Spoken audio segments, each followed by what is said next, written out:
came unto me, saying, Son of man, thou dwellest in the midst of a rebellious house, which have eyes to see and see not. They have ears to hear and hear not, for they are a rebellious house. Therefore, thou son of man, prepare thee stuff for removing, and remove by day in their sight. And thou shalt remove from thy place to another place in their sight. It may be they will consider, though they be a rebellious house. Then shalt thou bring forth thy stuff by day in their sight, a stuff for removing, and thou shalt go forth even in their sight, as they that go forth into captivity. Dig thou through the wall in their sight, and carry out thereby. In their sight shalt thou bear it upon thy shoulders, and carry it forth in the twilight. Thou shalt cover thy face, that thou see not the ground, for I have set thee for a sign unto the house of Israel. And I did so as I was commanded. I brought forth my stuff by day, stuff for captivity, and in the even I digged through the wall with mine hand.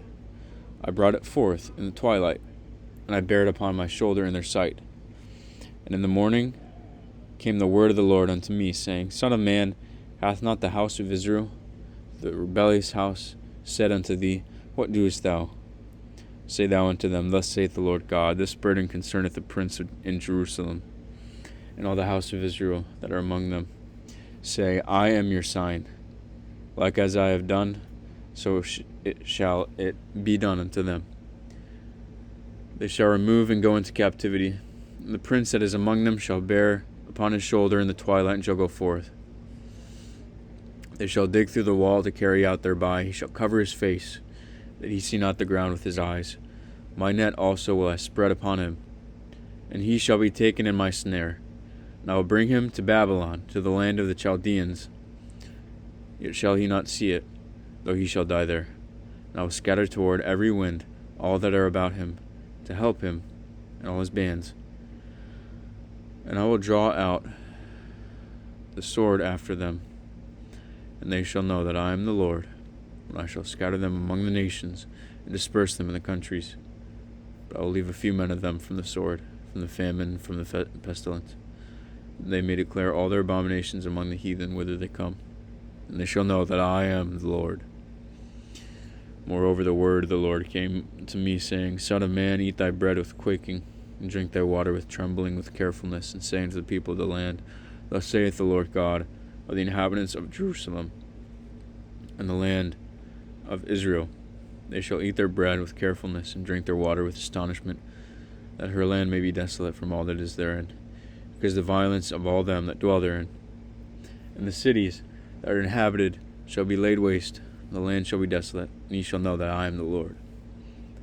And the word of the Lord came unto me, saying, Son of man, what is that proverb that ye have in the land of Israel, saying, The days are prolonged, and every vision faileth? Tell them therefore, Thus saith the Lord God, I will make this proverb to cease, and they shall no more use it as a proverb in Israel. But say unto them, The days are at hand, and the effect of every vision. For there shall be no more any vain vision, or flattering divination within the house of Israel. For I am the Lord, I will speak, and the word that I shall speak shall come to pass. It shall be no more prolonged. For in your days, O rebellious house, I will say the word, and it will perform it, saith the Lord God. Again, the word of the Lord came to me, saying, Son of man, behold, they of the house of Israel say, The vision that he seeth is for many days to come, and he prophesieth of the times that are far off. Therefore say unto them, Thus saith the Lord God, There shall none of my words be prolonged any more, but the word which I have spoken shall be done, saith the Lord God.